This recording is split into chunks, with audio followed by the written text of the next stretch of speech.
Next, golongan darah itu mempengaruhi daya tahan tubuh yang berbeda-beda.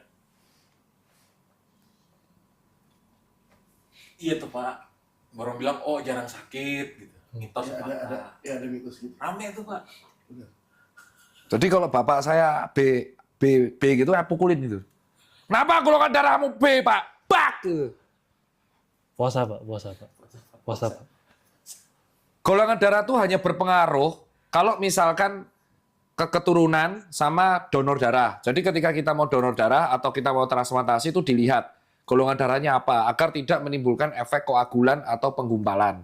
Ya, jadi resus negatif sama positif itu nggak boleh ketemu.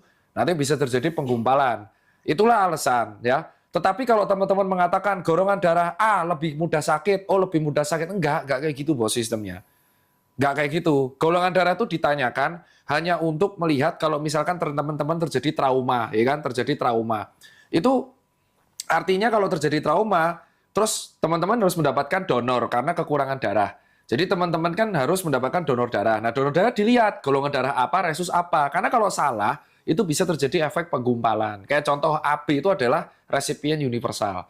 O itu adalah donor universal. Jadi kalau untuk kaitan sel darah merah, contohnya ya golongan darah AB itu disebut sebagai istilahnya kalau orang awam resipien universal. Kalau kepepet banget ya, nggak ada A atau B. Sedangkan golongan darah O itu adalah donor universal. Kalau kaitannya sel darah merah. Kalau plasma, donor plasma beda lagi. Donor trombosit beda lagi. Jadi buat teman-teman, itu kaitannya tentang donor dan transfusi darah. Jadi jangan mengait-ngaitkan antara penyakit dengan golongan darah kalau kayak gitu. Itu masih jauh penelitiannya.